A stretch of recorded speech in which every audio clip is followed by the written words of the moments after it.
Hello করো। Hi hello. চলো আজ তোমাদেরকে বলবো আমাদের পটার অন্নপ্রাশনে কি করলাম। তো অন্নপ্রাশনটা হয়েছিল আমাদের কর্ণনগর মন্দিরে, সেটা ছিল বহু যুগের আমার ব্লগ, তো সময় হয়ে ওঠেনি সেজন্য আমি দিতে পারিনি। তো সকাল সকাল পড়িয়ে আমি রেডি হয়ে যাচ্ছিলাম অন্নপ্রাশন বাড়ি যাওয়ার জন্য।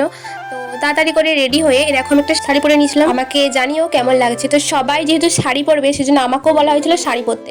আর এত গরম ছিল না সেদিন, প্রচণ্ড গরম ছিল, কিন্তু তার সত্ত্বেও আমাকে শাড়ি পরতে হয়েছিল।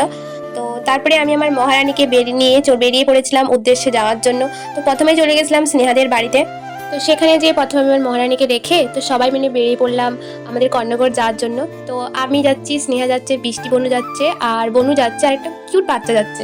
তারপরে আমরা রওনা দিয়েছিলাম মন্দিরের দিকে। তো যেহেতু মন্দিরের ভিতর পটার অন্নপ্রাশনটা হবে, তো সেই জন্য বহু যুগ পর এলাম, মানে 3 বছর পর প্রায় কর্ণগর মন্দিরে এলাম। জানো তো মন্দিরের ভিতরটা না প্রায় অসাধারণ, প্রায় প্রাকৃতিক সৌন্দর্য যাকে বলতে হয়। আমার তো মন্দিরটা এত ভালো লাগে না, 3 বছর পর এলাম কিন্তু মনটা জুড়িয়ে যাচ্ছিল।